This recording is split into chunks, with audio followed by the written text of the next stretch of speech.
Hello, Sevaro, and good morning. Bye. Bye. पैसा भएपछि chocolate ल्याइदिनु. रेडी भएर म चाहिँ स्कुल जाँदैछु. टक्क लाएर यो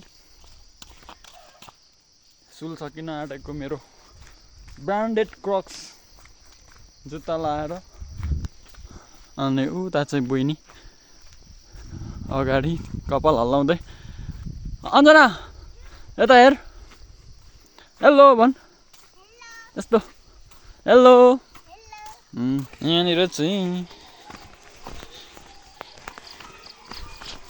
स्कुल आइपुगेका छौँ. यो चाहिँ हाम्रो स्कुल र म चाहिँ चट्ट लाएर घरतिर सुइकिँदैछु. खाजा खानलाई पैसा छैन हैन. पैसा नभएपछि त घर नजिकै छ स्कुलदेखि. घरमा खाजा खाने टाइम मिलाएर टक्क जाँदैछु. खाजा के खाने अब घरमा पुगेपछि खाजा चाहिँ बुढियाले जे बनाइदिन्छ त्यही तन्काउने हो. टक्क जाँदैछु म खाजा. बाजे हात न हालो के राङ बाजे. ए म चाहिँ चुस्स बोलाइदिएको. अब भेटौँ घरमा खाजा खान पुगेपछि. घरमा आइपुग्यो. बुढीले खाजा बनाइरहेछ होला भनेको त. बुढी त यता पो सुतिरहेको रहेछ. पुरा फिल्म हेर्थ्यो. आम्मामा खाजा नबनाइदिने मलाई. कस्तो त्यस्तो भन्नु? यो सुतिसकेको छ नि त. अनि मैले लागि त खाजा बनाउनु सक्छ. यो त्यतिकै सुतिरहेको छ. अनि चट्ट लगाएर खाजा बनाइराख्नु पर्छ. ल छिटो छिटो छिटो छिटो छिटो छिटो छिटो बनाउनु. अहिले चाहिँ खाजा साजा खाएर म ओह्रालो स्कुल लाग्दैछु. बुढियालाई घरतिरै छोडेर भाइसँग. बुढी चाहिँ घरमै छ. म चाहिँ स्कुल लाग्दिया. टक्क 3 तालेको गाउँ मुक्तेनटोल भनेर नामाकरण गरेका छन्. अनि यो चाहिँ हाम्रो कुवा देख्न सक्नुहुन्छ. अहिले चाहिँ यो बन्द छ, आउँदैन यसमा. म चाहिँ घरमा आइसकेको छु. अब चाहिँ घरको काममा लाग्ने अवस्था मेरो. टक्क अब चाहिँ गर्नुपर्ने यहाँ छ भैँसी. भैँसीको मल चाहिँ तल्लोपट्टि फाल्नुपर्ने. यो गाईको पनि मल उल्ट्याउनु पर्ने. अब म यो भैँसीसँग कुरा गर्दैछु.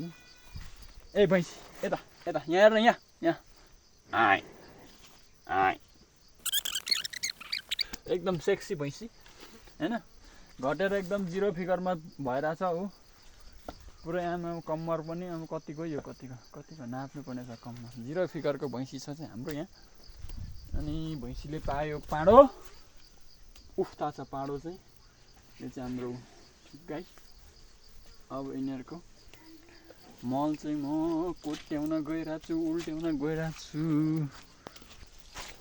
So let's begin action.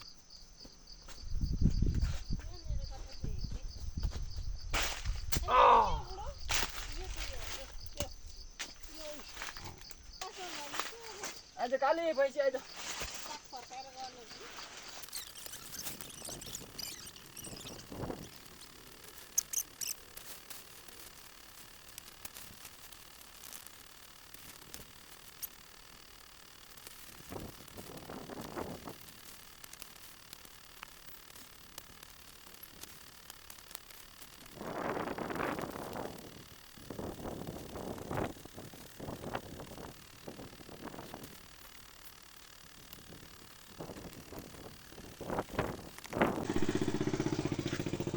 र अहिले चाहिँ सबै घरको कामहरू सकाएर हैन टक्क नुहाइधुवाइ लाएर अब खाना खाएर सुत्न मात्र बाँकी छ मेरो चाहिँ.